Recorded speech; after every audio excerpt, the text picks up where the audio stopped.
The following show is a Pod Avenue production. You are cordially invited to have dinner with the King. Pull up a chair and join WWE Hall of Famer Jerry the King Lawler and Glenn Moore. Enjoy.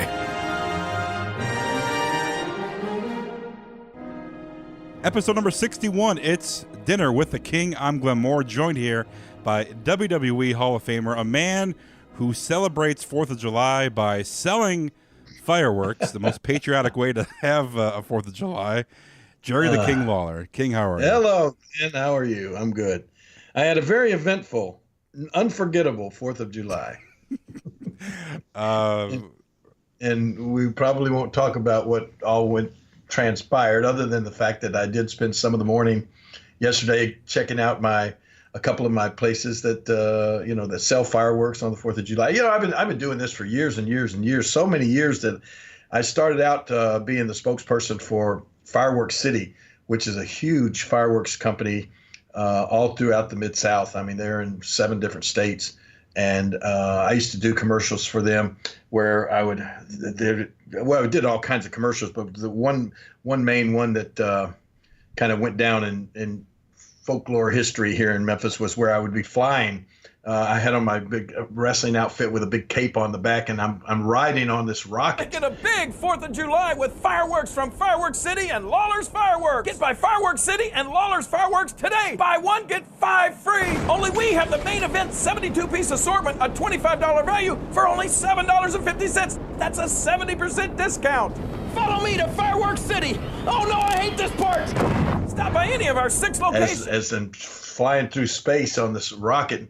And I'm telling everybody what the great deals are we have at Fireworks City, right? And my cape is flying behind me. And then when I get to the end of it, I scream about, go to my Fireworks City locations and blah, blah, blah. And then I go, oh, no, I hate this part. And then, boom, the whole thing would blow up right at the end of the commercial, with the big fireworks explosion on the rocket that I was riding on. So, I mean, I started working with Fireworks City. Man, it may have been like the late 80s or so, or mid 80s or something. For many, many years, I've been working with those people. And then in the 90s, they came to me and said, hey, let's, if you don't mind, let's work out a deal where we take some of our Fireworks City locations and call them King Jerry Lawler's Fireworks. And so that's what we did. And so I've had these Fireworks Cities that have got 3 in West Memphis, Arkansas, 1 in Jonesboro, I think 1 in Missouri, and a couple of like Shelby County, which is where Memphis is and where we live. The fireworks you can't use. Everybody does, but you're not supposed to shoot off fireworks in the county, so you can't sell them in that county. So we're right on the county lines, around Shelby County. So anyway, I went by yesterday and spent some time at 2 of the locations over in West Memphis, and said hi to all the people that worked. We had a ton of people working in those locations, and oh my goodness, yesterday was so hot. It was about 95 degrees here in Memphis, and I felt so bad for my poor people. But man, we had just tons of people coming out buying fireworks, getting ready for the 4th of July. So that was what I did the morning doing, and then things got a little more interesting as the day went on. We talked a little bit about we talked a couple of weeks ago about my situation with Lauren, who has been my fiance for many years now. Yeah. But we've been together like 7 years, and now we're in the process of breakup. And oh my goodness, you can just imagine, it's like a soap opera. Every day something different, something happens, and yesterday was no exception. It was interesting to say the least. I mean, I can't really go into it and talk about it here on the podcast, but I think my morning started out, I woke up at like 7:30 in the morning. Well, Glenn, I don't know how far we should go, but anyway, we woke up at 7:30. I wound up going to bed at like 3:30 in the morning, and now we're up doing this podcast this morning. So if I'm a little tired, you'll know why. But I said if we could do a podcast about my the personal life good that's going on right now, we'd have a bazillion listeners. It's like the never-ending story that's going on right now. It's it would be a great podcast to release, but the audio or whatever, the story would have to be in the vault. I mean, it's in the vault. It's cannot be released at this time or ever. But no, I mean it's good to be king, and that's why you say sometimes. Exactly. Yesterday was the perfect example of that book title. Part of the time it was good to be a king, and the other times was the sometimes that it's not. Yeah.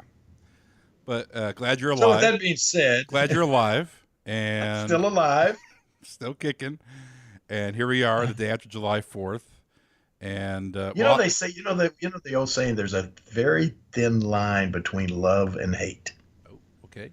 Right? Yeah. And I mean, it's like, and I think I've crossed over that line several times in the last few days.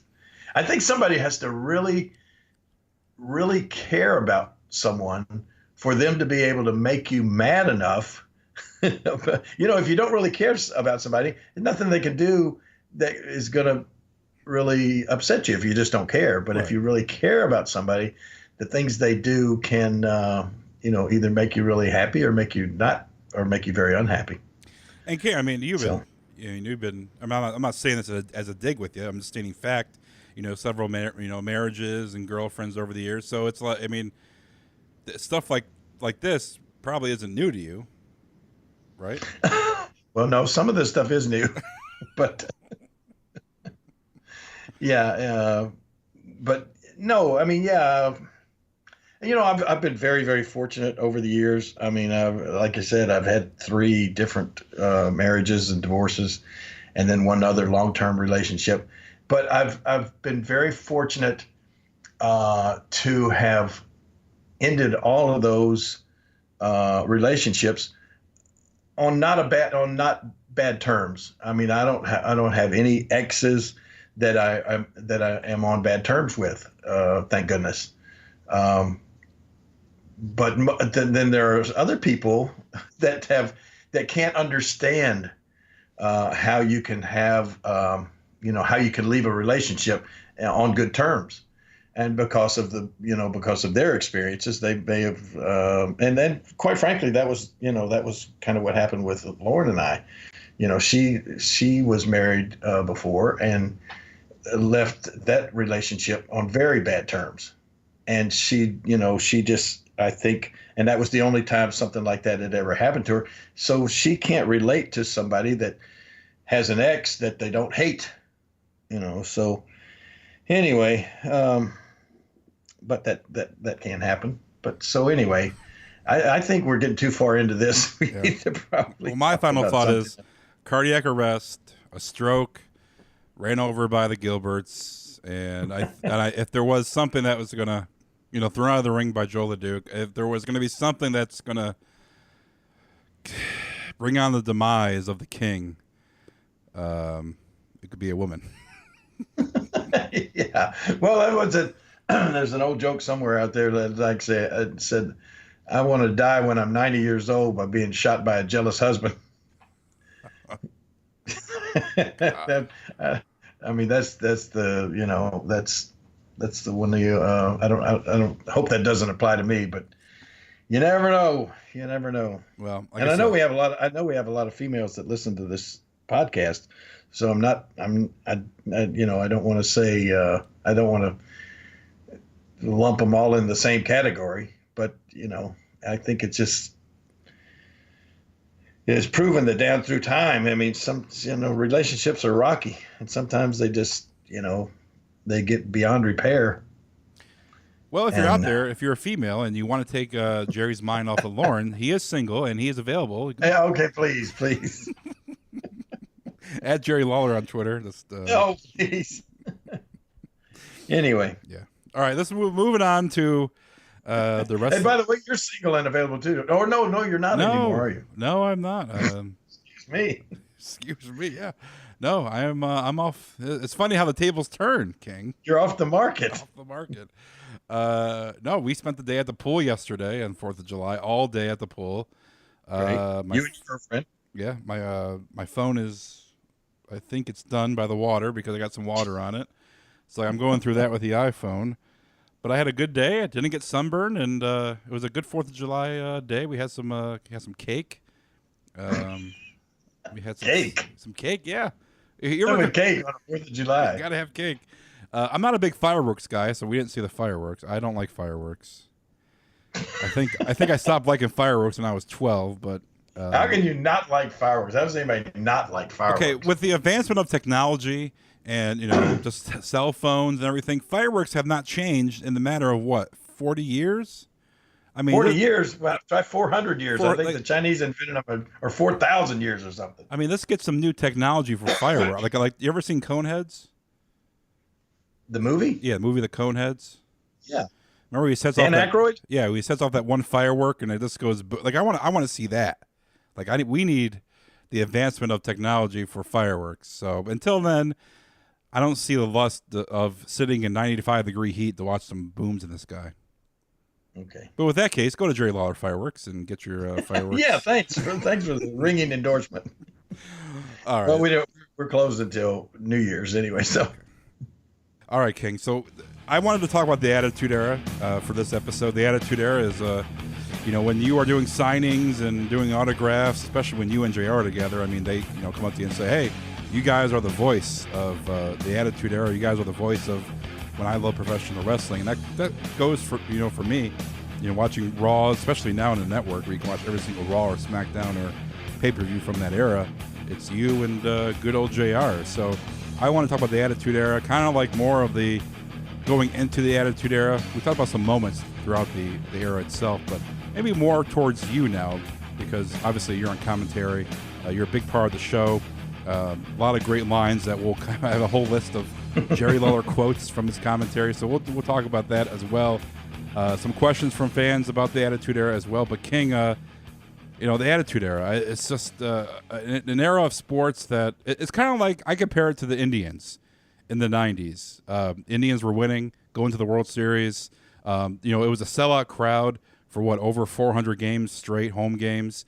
Yeah, the Indians are good again, but there will never be a time like late 90s Indians baseball. And I compare that to late 90s, early 2000s wrestling, where I don't think we'll ever see an Attitude Era again. It was just that good.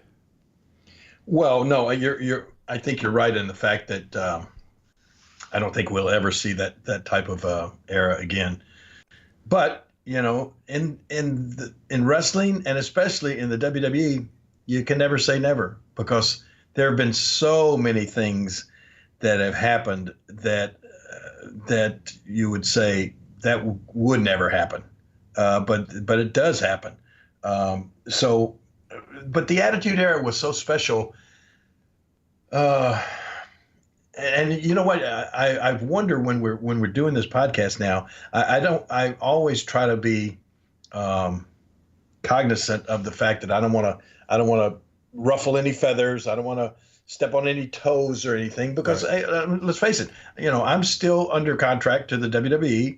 I get a weekly paycheck and I love the WWE and I don't want to do anything that's going to say, where I get a call one day and they say, hey, why would you say something like that? But with the Attitude Era, I just wonder sometimes, like nowadays, the way the corporate part of the company is now that it's publicly traded and, you have stockholders and you have board of directors and all of that sort of stuff. I've often wondered if they almost wish that the Attitude Era never happened, if they're ashamed of it and don't want to be reminded of it. But, I like you said, as far as the fans go, there's so many fans that grew up with that in their minds, the WWE will never be as good as it was during the Attitude Era. And I think, that's partly because of the talent.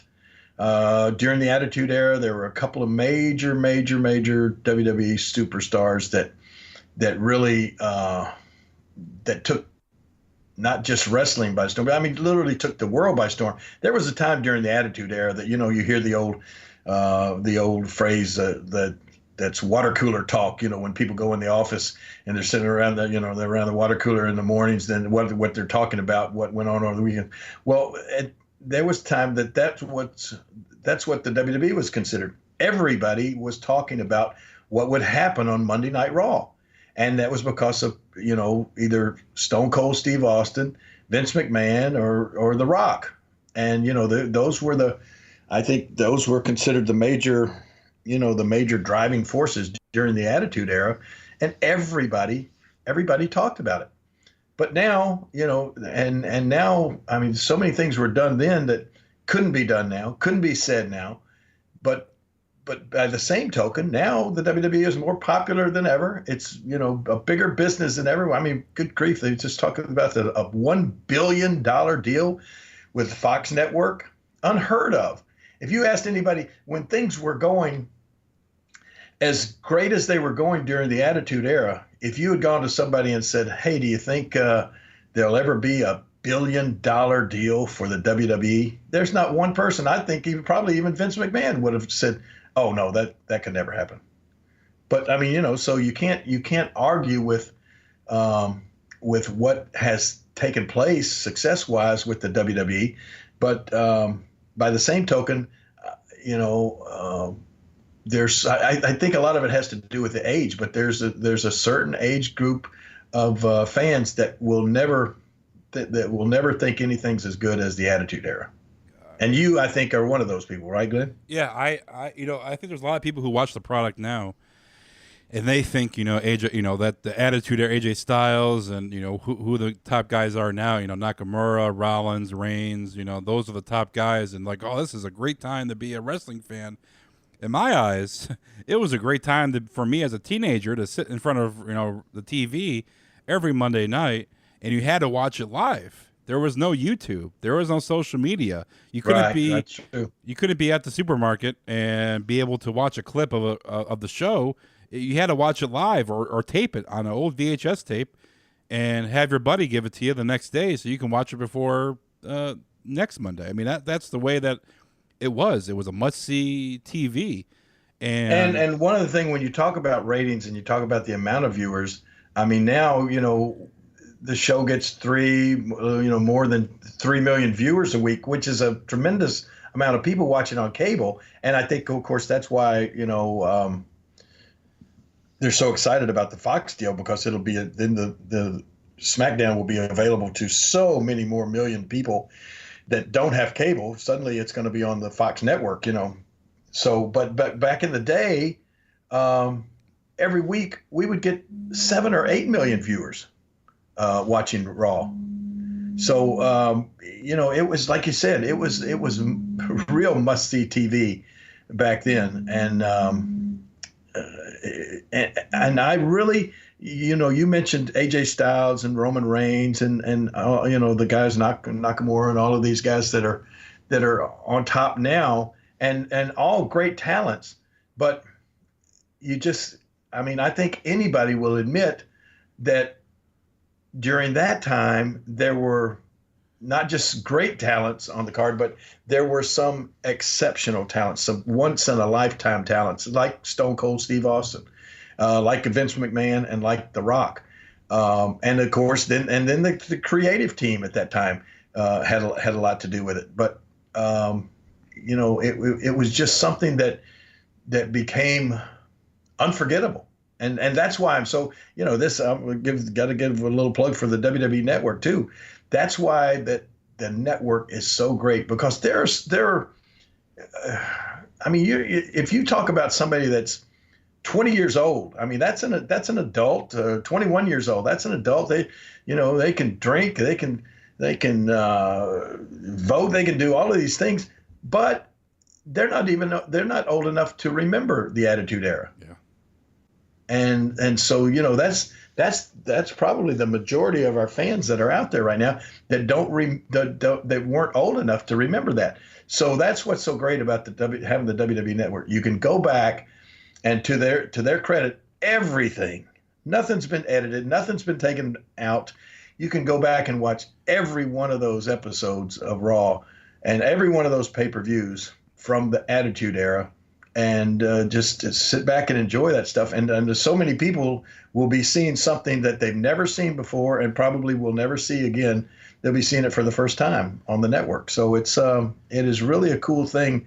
I literally have people come up to me every single week and say, man, I was watching the WWE Network and I couldn't believe that you said this, or that you and JR said this or that, and about so-and-so, and so much of it, because I've done so many shows, I don't really remember, but it's like, it makes me realize that, all of those people that were watching back then, and they were everybody's so different, all these individuals, and it would be just like one certain thing that I would say that would stand out to these people. That's another thing that happens to me all the time. Somebody says, man, I'll never forget the one line, my favorite line from you, King, was, boom, when you said this about so-and-so. And it would be something that I don't even remember saying, but boom, that one phrase or that one quote struck a nerve with one person, and they'll never forget it. And I've had that happen to me thousands of times. People have come up and say, man, do you remember saying this about so-and-so? And it's like, gosh, no, I don't, but I'm glad you remember it, But there were some great lines, and we got away with stuff during the Attitude Era that quite frankly, you could not get away with today. Before the Attitude Era, there was a down period in WWF. Eric Bischoff has a podcast called 83 Weeks, and it's about WCW kicking WWF's butt in the ratings when ratings were everything back then.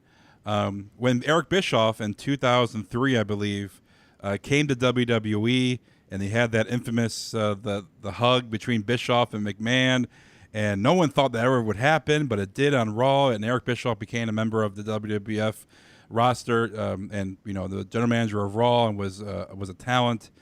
And when you watch that clip, King, you have that saying, I would sit next to Vince McMahon and he would wish death upon Eric Bischoff. JR, I used to sit in the same broadcast booth every Monday night with Vince when he would wish death upon Eric Bischoff. And now they're hugging each other. Look at this. They're probably sticking each other's pockets. That's true. Is that true? Absolutely true. Yeah. I mean, that was, both of those companies were fighting for their lives. And as we've talked about many times, Vince McMahon's life is the WWE, and without a doubt. And so, that's why I say, man, you can never say never in wrestling. You can never say never in the WWE, because like I said, I literally would sit next to Vince, and I don't remember exactly how, but yeah, I mean, the exact quote. But yeah, I mean, he would wish the worst on Eric Bischoff, and then all of a sudden to see them, be working together, and Eric Bischoff come into the WWE fold, it was shocking. And I'll never forget. I mean, there's some people that I was one, excuse me, that said, man, that'll never happen. But then when it did, I'll never forget the first night. I think it was one of the first weeks that Eric Bischoff, they put him in his own dressing room to kind of keep him away from everybody when he first got there. And I'll never forget, I was walking down the hallway. There was Eric Bischoff's door, and coming from the other direction was Ric Flair. Yeah. And all of a sudden, Ric Flair just looks up at the name on the dressing room door. It says Eric Bischoff, and he just makes a right-hand turn, grabs the door handle, pulls the door open, closes the door behind him, goes in, and I hear bam, bam, bam, pow, pow, pow, bam. He was screaming and everything, and Ric Flair just unannounced walked in and just started beating the crap out of Eric Bischoff. Bischoff, St. Louis, tonight, as God, who is my witness. On the graves of Bruiser Brody and Dick the Bruiser, you will die in this arena if I get my hands on you tonight. Woo! And so that was just like Eric Bischoff was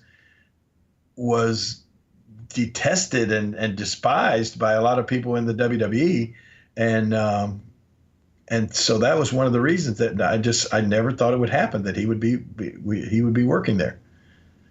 It was weird. I mean, I was a WCW guy before, the Attitude Era. I loved the NWO, Goldberg. These guys were, mainstays in WCW, and I would watch WWF, the Raw, on the commercial breaks of WCW. So I would switch back and forth as a kid, but WCW was my main show until WCW went down the tubes, which was really quick.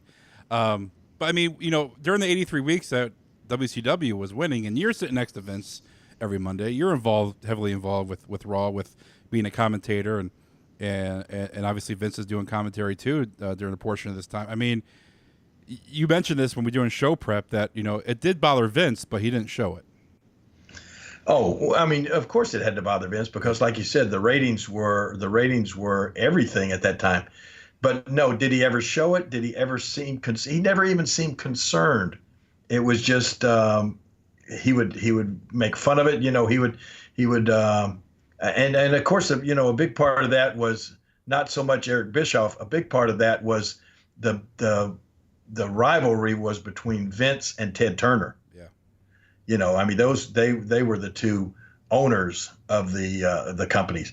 And Vince would always, he would make fun of Ted Turner about, he said, "Oh, Ted Turner promotes wrestling." He said, we don't do that here, but he's got a wrestling company down south, and he would always, then we started in doing the vignettes of actually making fun of the billionaire Ted, and I think that's, that was one of the things that turned the tide. Right now, here comes billionaire Ted's bombshell. Yes, Nacho Man. Let's fly. How about this is where the big boys play? Yeah. I like that. Yeah, it's just dishonest enough to work. But what if all our stars have to take a legitimate drug test for steroids? You don't have to worry about that, brother, because we're not in the WWF anymore. Yes, this is where the big boys play. We went in the WWE, we went from being considered a wrestling company to doing things that were more entertaining than the wrestling was. And, and I think that, Ted Turner and Eric Bischoff and them, they stuck with wrestling and they got passed by as far as the entertainment value went on the show. I mean, there's some of the things that I remember the WWE doing, making fun of the wrestling company that Ted Turner owned were hilarious. I mean, they were brilliant, and I think that helped. I think that helped turn the tide. Yeah, definitely. I mean, obviously, then WWF, their ratings started going up and competing when they switched to the Attitude Era. Then we had that Vince McMahon promo where he came on the screen before Raw in December of '97, and he basically said, we're not going to insult the intelligence of our fans anymore. We're going to be a little more edgy. We're going to, push the envelope a little bit more with the Attitude Era. And that's kind of like how the Attitude Era began officially with the Vince promo. And then after that, it really took off. And WCW was not able to, have any kind of retort to that because WWF, like you said, ratings, 7 to 8 million people watching the show. It just, WCW could not recoup. But, it was, without WCW at the time, the Attitude Era probably wouldn't have been as successful because I feel like competition brings out the best in any company that's going back and forth to each other. Oh, without a doubt. That it did, as you said, bring out the best. It made everybody strive to be the best, and it made everybody work as hard as possible. And that is what's great about competition. And when I look back on, naturally JR and I we were concerned mostly with the commentary end of it. And I know when we were talking before we started taping the podcast, you asked me about did anybody ever come to JR and I and say, okay, be a little more edgy, go ahead and push the envelope. And the truth of the matter is, no, that nobody ever said that. Vince, no one ever came to JR and I and said and gave it and told us anything about our commentary. That was one of the reasons that I think the chemistry between JR and I just always worked. And we were smart enough to know, hey, this is the direction we're going, and we've got latitude or leeway here to push the envelope. We knew that on our own, and we did. And I think that I feel like that our commentary was a major part of the success of the Attitude Era, and it was one of the things that did not help the WCW, because they continued to do commentary that was just calling a wrestling show, talking about holds and moves and all of this sort of stuff. Whereas JR and I, we used the commentary to be entertaining and to be funny and add another element to an entertainment show that they weren't doing with just the wrestling show in WCW. And so I was always proud of the fact that people would come up and talk about, things that they heard on the show rather than things that they just always saw on the show. So, I was constantly looking for, one-liners that would be really edgy and really, we talked about everything, sexy, just, like you said, pushing the envelope about everything, stuff that was just today would be considered not politically correct. Back then, it was everything was fair game. Like I said, I have a ton of lines here. We'll get to these shortly.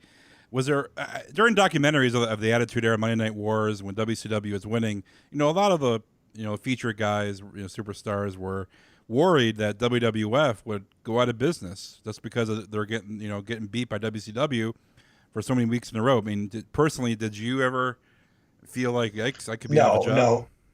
No, absolutely not. Never.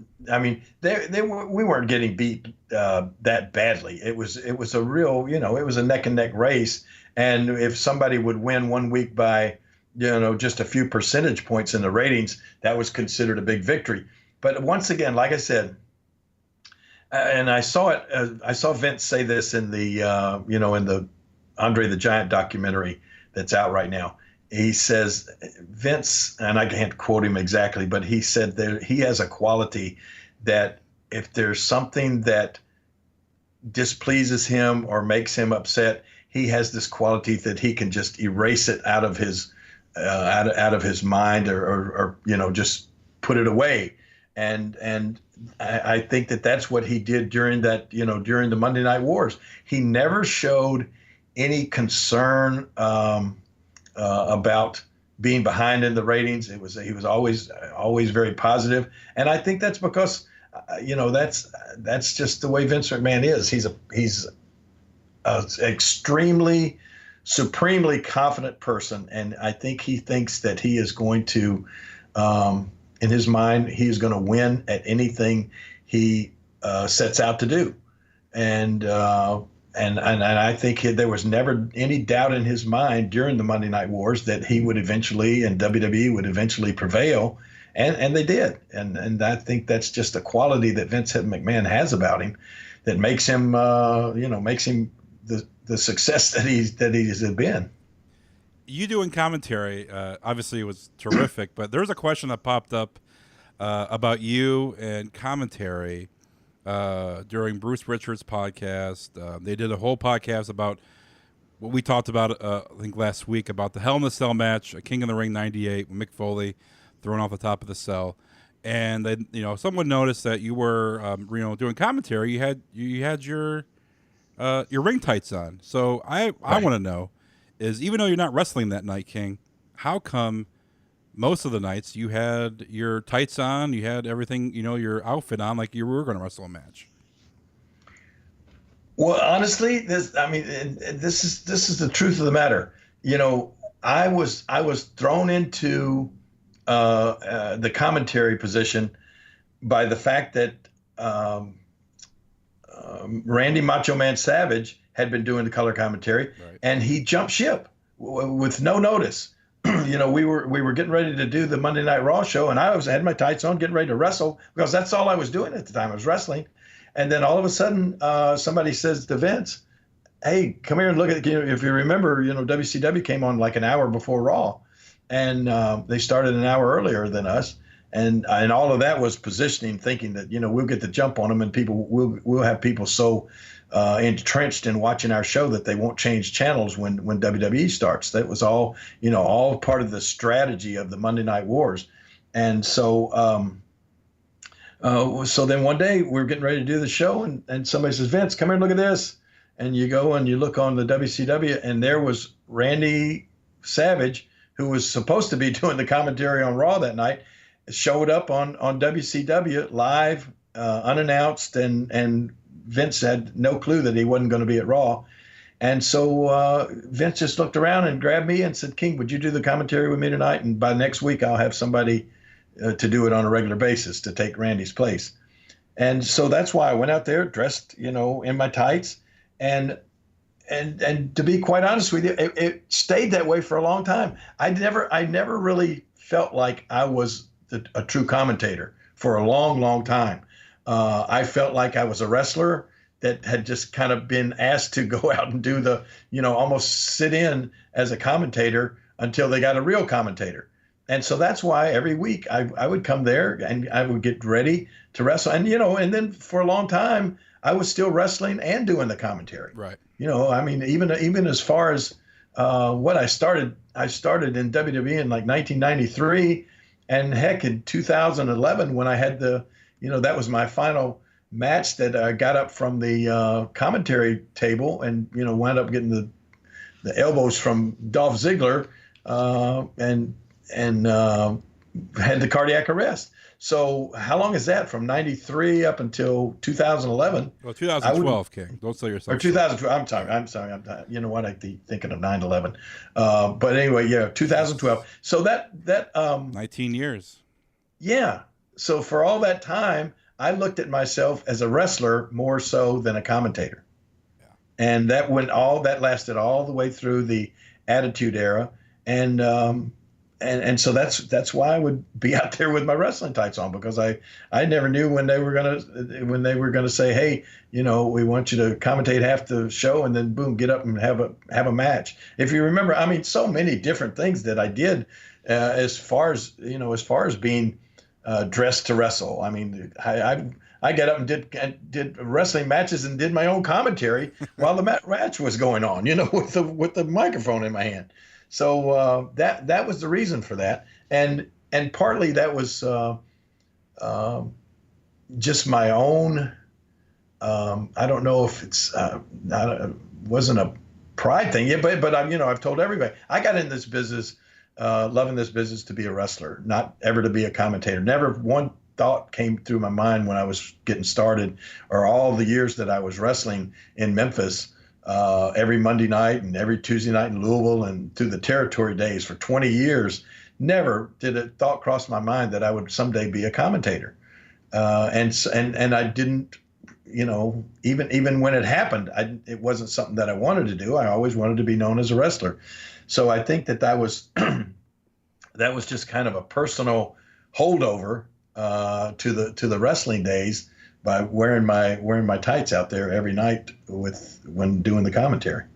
Well, there you go. Now everybody knows why, if they watch the old Raws or SmackDowns on the network, and if somebody crashes through a table, or the bottom half of the King is exposed, not in that way, and King has tights on, now you know why. Right. Speaking of guys crashing through tables, and the announce tables being destroyed during matches, especially during the Attitude Era. Even now they are, but Attitude Era was sometimes a big part of the main event was guy going through a table. There was a question. I honestly, Glenn, I think they do it more now than they did back then. Yeah, I think well, back then it was more of a big deal. It was a big spot. Right, it was a big deal because it didn't happen that often. Right, exactly. Now it's not a big deal to get thrown through the announce table anymore. did any of the the guys involved say, hey, JR King, watch out, we're coming your way during main event or whatnot? Did they ever kind of give you a heads up? You know what? Over the years, yeah, sometimes certain guys would give me a heads up, or give JR and I a heads up.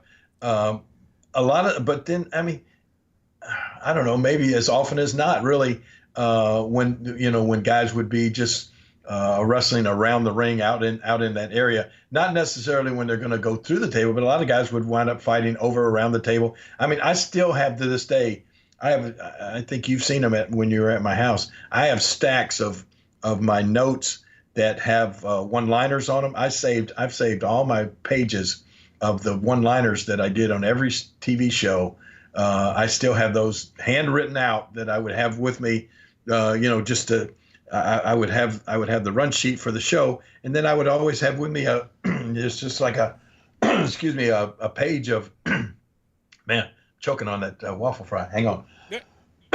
Excuse me. But anyway, I would have handwritten notes of a page of like one-liners, and written out for whoever was going to be on the show, and I would just try to sprinkle them in throughout the show, and so I would always have those in front of me, and I still have to this day this page of one-liners that is soaked in Stone Cold Steve Austin's blood. Mm-hmm. And you can just hold it in your hand, and just the whole upper right hand corner of the page is just where Steve, they came over. It wasn't that he was thrown through the table; it just boom, they were fighting, and he's flipped over the table, and his head rolled across my my sheets there in front of me, and boom, there was this blood-stained one-liner page that I still have to this day, which someday will probably be worth a lot of money on eBay or whatever. But it's in my personal collection. But yeah, guys would come over. Sometimes we wouldn't know what was going on. We just knew to kind of get out of the way and stay out of the way. But then other times they would give us a heads up on, say, hey, the announce table, your announce table may be used in the match tonight. So just a kind of heads up or whatever. So, but that, like I said, back in the day, that was pretty special. That it didn't happen all that often. Well, speaking of the blood-soaked one-liner page, I mean, I remember, over at your house in January, we were watching the top 25 moments of Raw, and you pulled out the shirt which The Rock was wearing during the "This Is Your Life" segment with Mick Yes. Foley, and you came in, you went upstairs, you pulled it down, and I was like, I was fascinated, and you're like, what an idiot, who cares? It's a shirt. But to me, it's like the greatest thing. It's like hanging on to Babe Ruth's jersey. It's a huge thing. Well, you know what happened there with the shirts when Rock left the company, there was like on the wardrobe truck, there were probably at least a dozen of his shirts that, if you remember when he was wearing those big silk, really kind of, I don't know what you would call them. I mean, they were really bright. They were really loud shirts that The Rock would wear every week. And I was already kind of into wearing the different, the sparkly shirts and that sort of thing. Well, when Rock left, there was like at least a dozen shirts that was just taking up space in the wardrobe department of the truck there, and they knew he wasn't coming back, and if he did come back, he wouldn't be wearing those shirts anymore.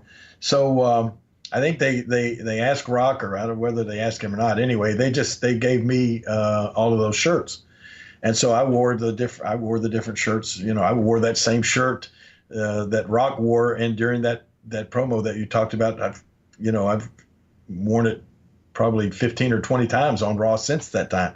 But yeah, when you look back on it now, that is a big deal and a famous shirt. Like I said, I've probably got a dozen of those shirts that he wore during different shows. But that one shirt you're talking about, that was in a very, very famous segment with The Rock. Yeah, I think the highest watched segment of Raw at the time. So you're saying The Rock didn't? It's not like The Rock personally handed those shirts to you. It was just, hey, we need to get room. Let's get rid of these Rock shirts. And King, do you want these shirts? Yeah, that was pretty much the way it was. But then it was. I think they asked The Rock if it was okay to give them to me. Oh, okay. Well, that's good. Yeah. I was wondering, The Rock came back and said, "Hey, where's that shirt at? I want that shirt." Oh, Give me the King has it. The thing that fascinated me the most, and King, your house is a castle. It's fit for the king. You've shown pictures of your man cave, of your garage, a pinball. You got the Hulk, a 10-foot Hulk. You got Deadpool, Superman. You got any collectibles from the Browns, Indians. Anything you can probably think of. You got masks of horror. You got your garage is amazing. Coca-Cola memorabilia. Coca-Cola. You got machines. a whole room upstairs with Coca-Cola stuff. Vintage jukeboxes. Yeah, everything. All kinds of. But the one thing that fascinated me the most was you having these stacks of papers, and they're not like they're in some sealed vault. I think you went in your kitchen and you went next to the cupboard next to the cups, and you pulled out this huge stack of one-liners, and this is a small portion of all the pieces of paper in there, and you pulled it out and said, "Hey, these are all the one-liners," and I couldn't believe that you saved them all, but then we found that one with the blood on it. We figured out it was Stone Cold's, but you have all these one-liners, and that most of those were never used during the show, but just I've been saving those because hopefully one of these days I'll do I just always had in mind was doing a book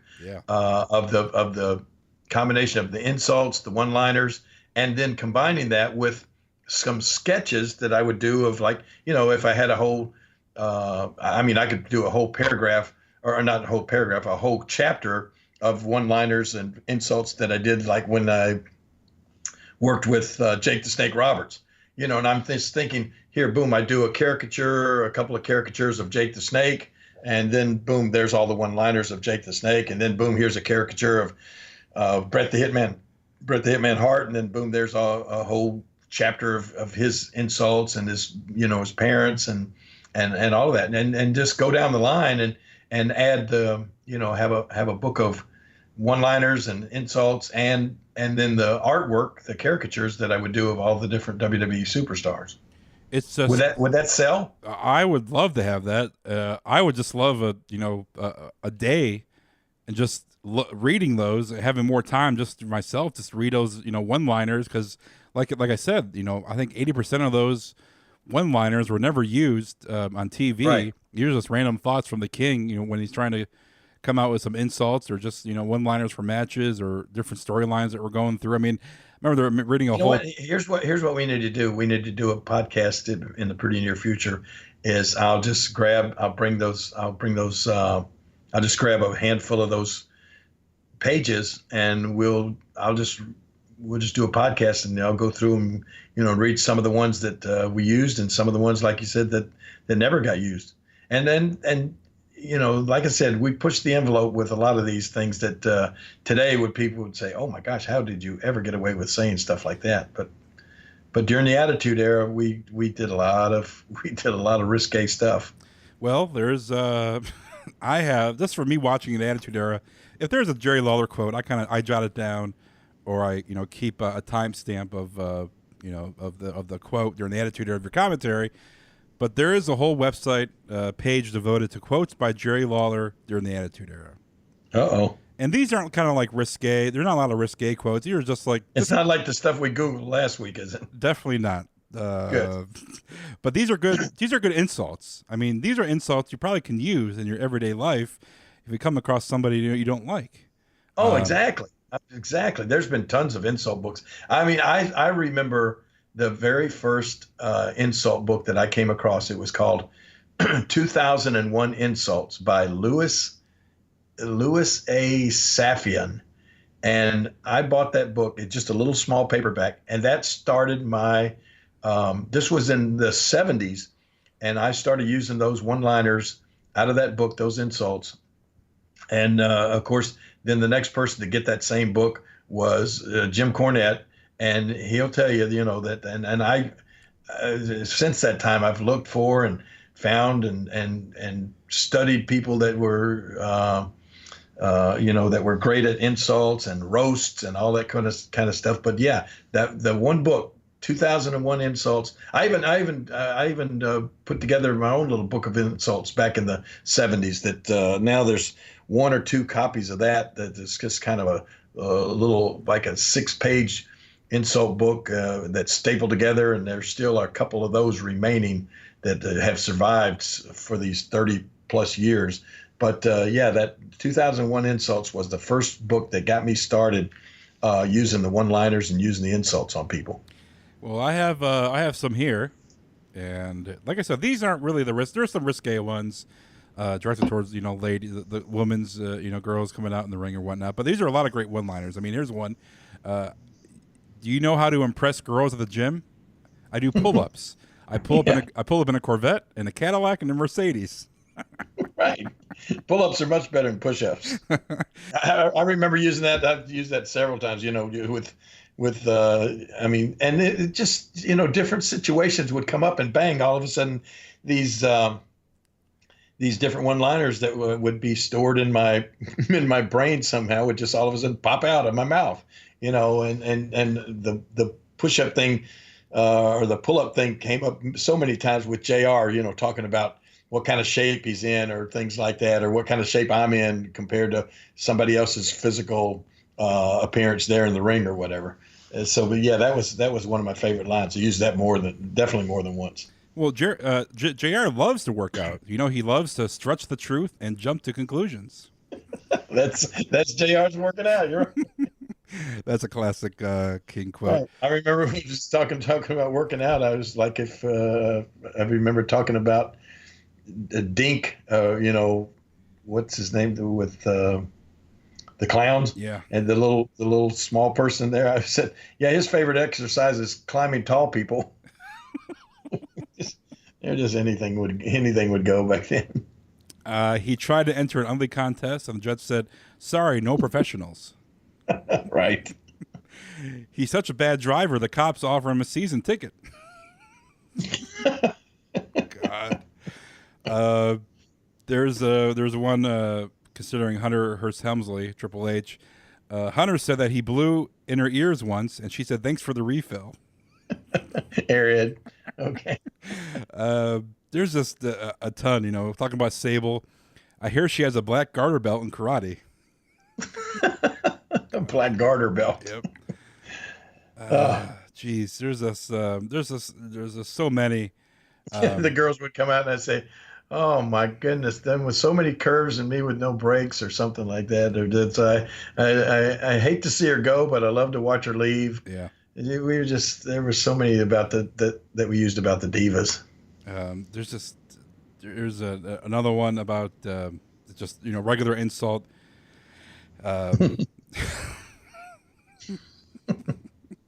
What is it? Just reading some of these. I haven't ever heard of these before, and just going through this list. I don't know if I should say it or not on the podcast, or probably I shouldn't. Remember Golga from the Oddities? Oh yeah.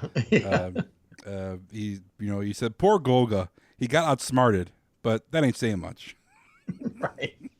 Yeah, and see, that was in a day. Now I swear, this country and the society has become so overboard on being politically correct. I mean, look at you look at half of these things that I say or said back then were insults, and I guess we just got away with it because it was wrestling and people were used to hearing people insult each other. But I mean, look at Roseanne now. I mean, she insults another woman by saying something about her looks, and she loses everything. She loses her show. She loses, and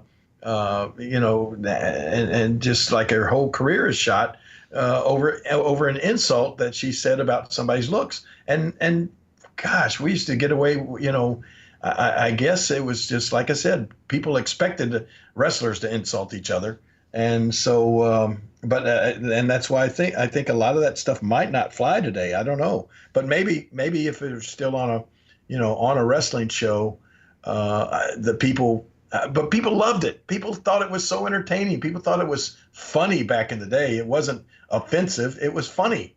But now, I'm just wondering if that stuff would fly anymore.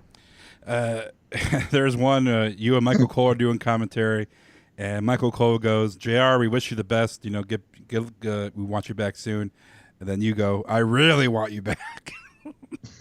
Who did you? I mean, obviously you and JR are they're the voice of the Attitude Era, but you worked with, different commentators.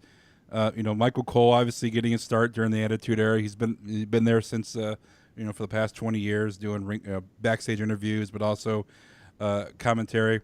Was there adjustment for you going from working with JR and then having Michael Cole do commentary maybe another week?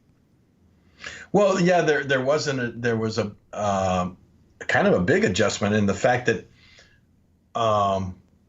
because Michael Cole was coming into something that he was unfamiliar with, and when I started doing it with JR, I think I was always intimidated by JR because I looked at JR as being a real commentator and me being a wrestler pretending to be a commentator.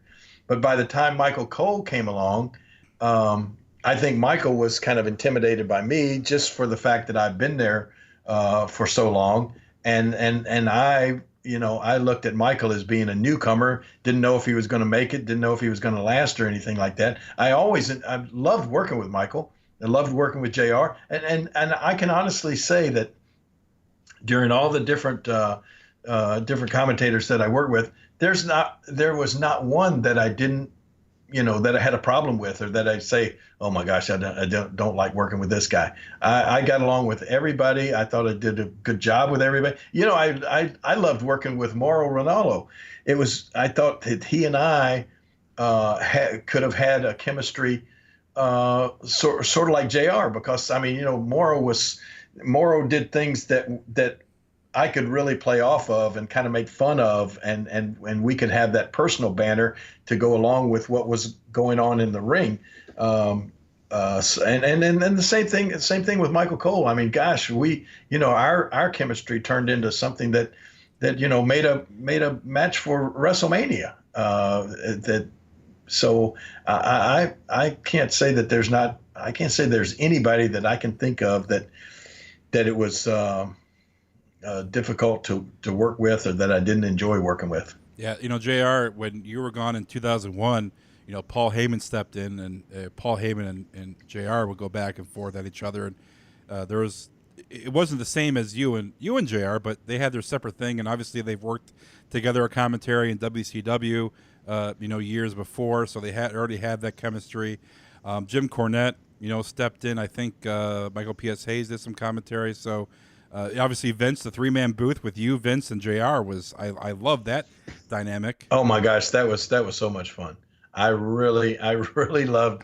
I just always loved working with Vince. I mean, he's just, I don't know. That was even before he, started being a character. As far as getting out there and being a heel and all that sort of stuff, but he was a character when he was just doing the commentary that I had so much fun playing off of Vince. He was really good at that. You with Memphis, obviously, it's Memphis wrestling had kind of the similar kind of feel, the Attitude Era. Maybe some over the top characters. Great wrestling matches, but good storylines and believable feuds between people. I mean, when you're sitting there doing Raw in the late '90s. We had some real. But you gotta admit, I mean, we threw everything at them down in Memphis. Right. I mean, when you say believable feuds, but we also did some crazy stuff. I mean, we had monsters wrestling. We had San Diego Chicken involved in matches. We tried everything because we ran so often.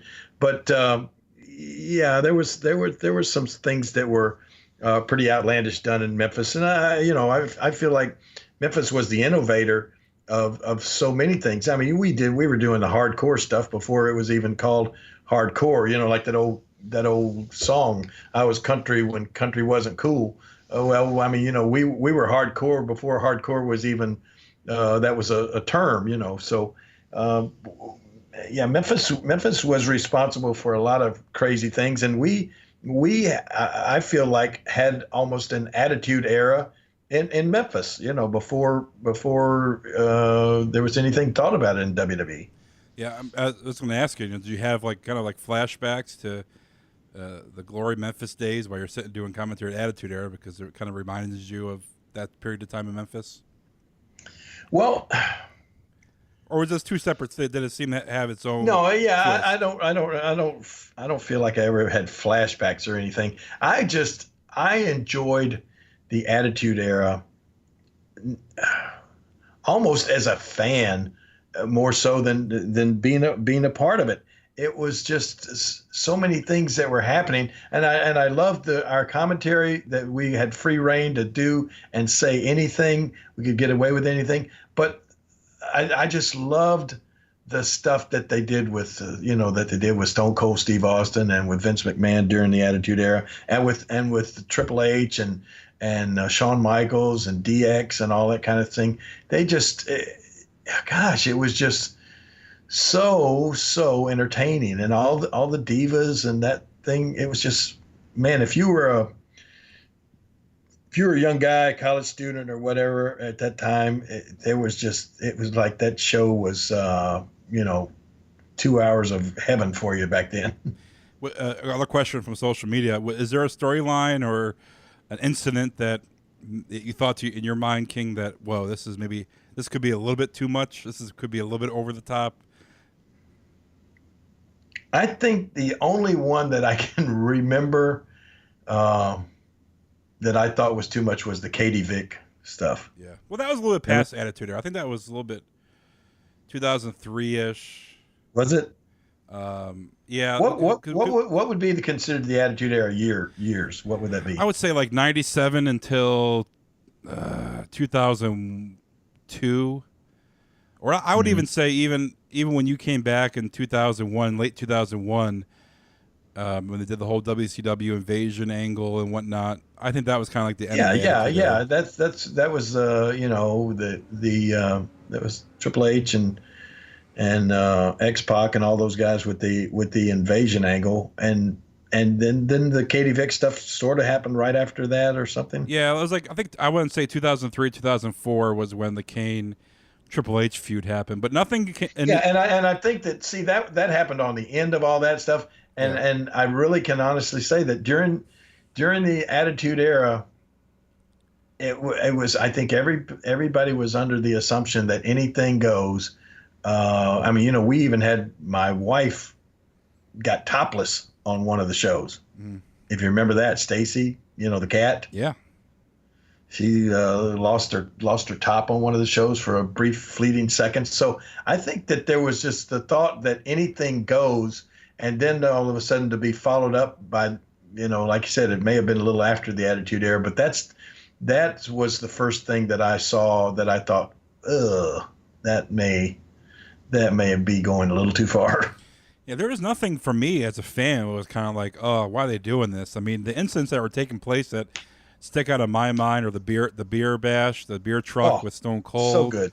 Him filling up. If you can remember, some of the things that happened there too were so they were so innovative. I mean, just things that had never been seen in a wrestling show before. Who would think a beer truck driven into an arena and a man, with a hose just squirting beer all over the audience and all over the ring? It was like unheard of. And then they blew up a bus, an entire bus. They blew. You remember that? Oh yeah, the DX. I think it was the DX bus or Vince's bus. The DX blew it up. Or I remember that. And then Vince's limousine took off one time, and boom, the rear axle was yanked out from under it. Yep. And oh my gosh, one of my all-time favorite things was the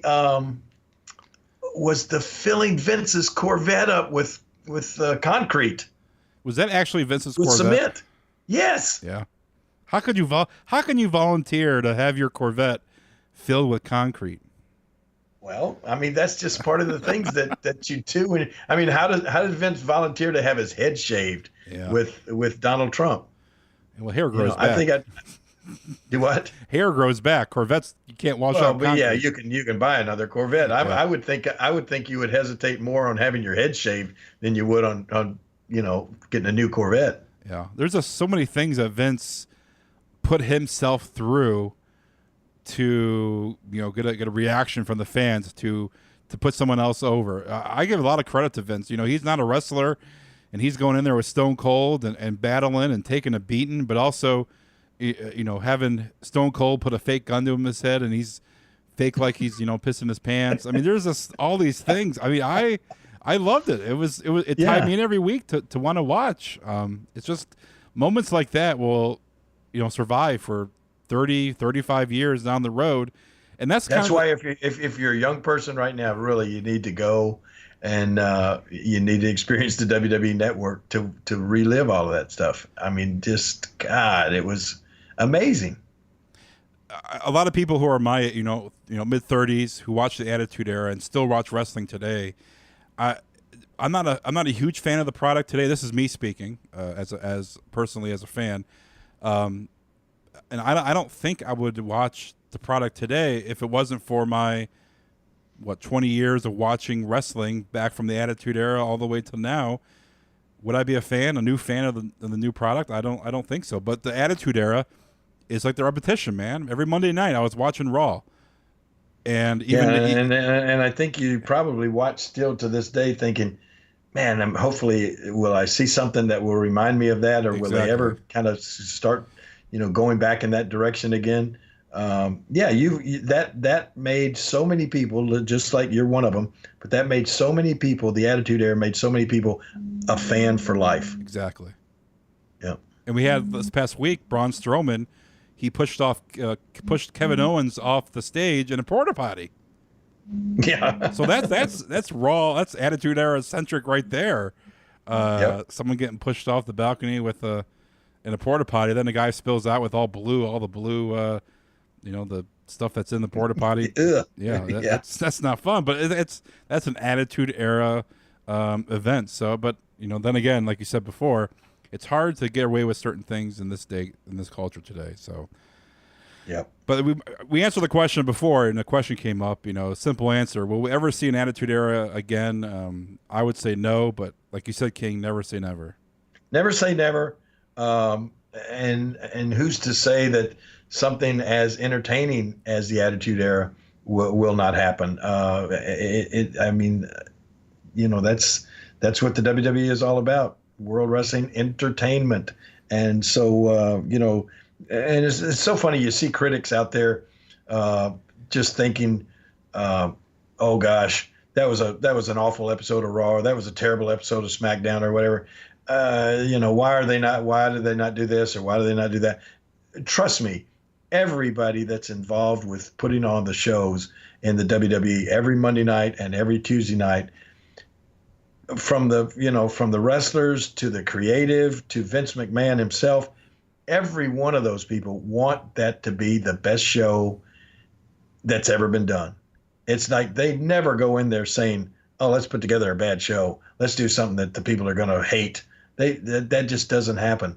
Trust me. It's like a baseball team or a football team. You want to win every single game. You never go out there thinking you're going to stink the joint out. But that's just the mentality of everybody that works at that company, and especially it starts at the top with Vince. They want every single show that is put on the air to be the best show that the people have ever seen. So who knows? I mean, there may come a time that people will be sitting around and saying, "Oh my gosh, do you remember in 2019 or 2020? Man, those were the days. That was the greatest wrestling WWE has ever had." And it's just who's to say? I just know that they're out there busting their butt every week trying to put on the best shows they can. All right, King. Well, my favorite era, the Attitude Era of wrestling. I always loved talking about it, and I wanted to get the view of the King. So it was great to hear. Well, I'm right with you. It's my favorite attitude. I mean, that's my favorite era as well, the Attitude Era, and I mean, there's so many. I mean, there's so much material out there from those days that we can do podcast after podcast just on different things from the Attitude Era, and we can go back and get some I think we can get some guests that'll come on. We still haven't had Stone Cold on our podcast, have we? You got to get Stone Cold. I keep telling you to text him to get him on because you were on his show for like 4 hours. So I think he owes us some time. He does owe us some time. But no, it would be great to have Stone Cold on. We will do the show coming up pretty soon about I'll grab a bunch of my one-liners and we'll just do a one-liner podcast one day. Yeah, definitely. I mean, that could be a long podcast because the stack of papers you showed me, and you said this is just a little bit of it. I mean, it could fill. It was like a encyclopedia. Several hundred pages. Yeah. Jeez, and I can't believe you kept all those. But and who would have thought? You go in the wait a minute. What do you mean you can't believe it? Have you looked at my house? I'm a hoarder. I mean, just look at every room. Yeah, but you're a hoarder. Stuff that I've kept from forever. Yeah, but you're a hoarder of collectible things that are cool, Ken. You're not a hoarder of like newspapers. Yes, I do. Trust me. I have stacks of newspapers, and I just hadn't showed you that. Oh, yeah, I haven't seen that part of the house. But I just couldn't believe, hey, go get a cup to get something to drink, and the cupboard next to the cup, it's the whole stack of Attitude Era or beginning of all the one-liners you've written over the years. So that was more fascinating to me than the Rock shirt. But we got to definitely do a show about that. Just grab a stack and start reading off these one-liners. I think you should definitely tweet a photo of that Stone Cold blood soaked piece of paper you got there. Yeah, I'll do that. Definitely. King, where are you at this weekend, buddy? Well, this weekend, starting tomorrow, as a matter of fact, we're taping this today on Thursday, and tomorrow, Friday, I'm going to be at the wrestling night at AutoZone Park with the Redbirds, Memphis Redbirds. Once a year, we do a wrestling night, so we got the ring set up. I'm going to be wrestling down at AutoZone Park tomorrow night. Last night, they had the big fireworks display, and then Friday night, we're going to have wrestling. We're going to have our own brand of fireworks at Redbird Stadium. Then Saturday, I am going to be up in Connecticut, heading up to Connecticut to wrestle. There's this guy up there that calls himself the King, if you can believe that now. And you look on my Facebook and on my Twitter account, we've been talking about this guy. I'm trying to pull it up right now. I know I have it here somewhere. But anyway, I'm going to be wrestling. This guy. He's got his green. He's got the worst looking crown, and I think we're gonna have a crown against crown match in Connecticut Saturday night for Northeast Wrestling, and we're gonna find out who the real king is of Northeast Wrestling up there. That's Saturday, and then Sunday I come back down to. I'm going to be at a little show at Omen Arena up in Jackson, Tennessee, on Sunday. So I got a busy weekend, and then next week I'm heading down to Florida for the Florida SuperCon. Ooh. I'll be down there. Guess who's going to be down there with me at that? William Shatner. Oh, there you go. Yes, we'll be talking about the, you know what I need to start doing? I need to start getting just some one-liners from people when I'm around them at these things that we can throw into the podcast, can't I? Yeah, definitely. You just use your phone, record with your phone, and, you're going to have to show me how. You know what? I'm not that great at recording voice messages. You're not really good with technology at all either way. No, so not at all. There is a way. There's a simple way on your phone, and you can just hit a button and it records. Okay, so sounds good. We can do that. You can follow the show on Twitter at Dinner with King. We are on all the podcast platforms. People still listening to the Jackie Fargo episode. We're still getting a ton of feedback about the Jackie Fargo episode that we did a few weeks ago. People loving the Cornette episode. People still get tweets about the Cornette episode. We're like the WWE Network. Our podcasts live forever. You can go back and listen to all of them from the get-go, just like you can on WWE Network. Go back and listen and watch all the Attitude Era stuff. Yeah, and if you haven't listened to, if you're just a first-time listener, I mean, you have 60 other episodes to listen to. So you better get on the ball in episode 1. But we have a ton of great episodes throughout the about Mr. McMahon in Memphis, the Undertaker in Memphis, just a ton of Memphis-centric topics, but also Attitude Era, Wrestling Now. And we also have some great guests, Terry Funk, Cornette's been on a couple times. And has Vince McMahon been on anybody's podcast? He has not. He was on, like, when Stone Cold had his video podcast thing on the network. I mean, it was more that's not really a podcast. Yeah, no, that's not a podcast. But Vince has not done a podcast. Could you get Vince on? No, probably not. You don't think Vince would do a podcast? I think Vince would do a podcast. I bet he wouldn't. You don't think he would? You don't? He's a busy man. He's just landed $1 billion deal. You think he's going to come on? He has a half an hour to spare.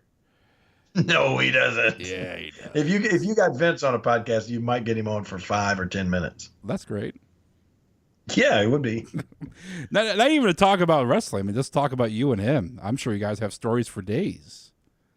Oh yeah, I'm sure. No, we got to get Stone Cold on. That's the okay. one guy. We'll work on that. We'll work on that. All right, King. We'll so talk. If we ever had Brian Christopher on, we gotta get your Brian Christopher on. We got to get Bill Dundee on. Bill Dundee has a podcast now. I saw where he's doing a podcast with somebody else too. That Bill would be good to have on. Yeah. I know we can get him anytime. Well, there's people always ask me, hey, you got to get this guy on. You got to get this guy on. Well, I feel like there's a list of guys that we need to have on in person. Whether, I come down to Memphis, longer than just a week, and you able to time it up to have these guys sit down with you in person. Because I feel like Bill Dundee is a big part of your, Memphis history. You guys could talk. I feel like the rapport between you two would be better in person than on the phone. Oh yeah, just like with Dave Brown. Dave Brown's another one. August the 5th might be a good day for you to come down because we're doing that show in Jackson. Jimmy Hart's going to be there. Yeah. I think Bill Dundee's going to be there. James Ellsworth's going to be there. Quite a few people are going to be at that. Well, I was actually August planning on coming down for that. Oh, you are going to be there for that? I was planning on coming down definitely for that. There's show. a couple podcasts right well, there. do you want to record? Are you cool with that?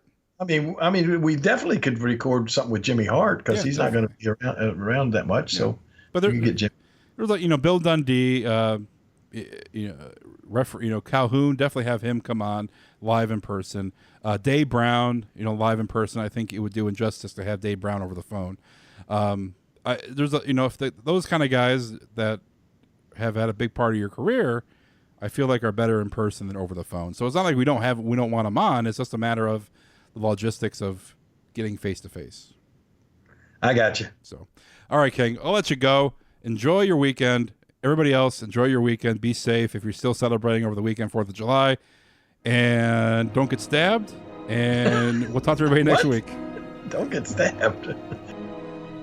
The preceding show is a Pod Avenue production.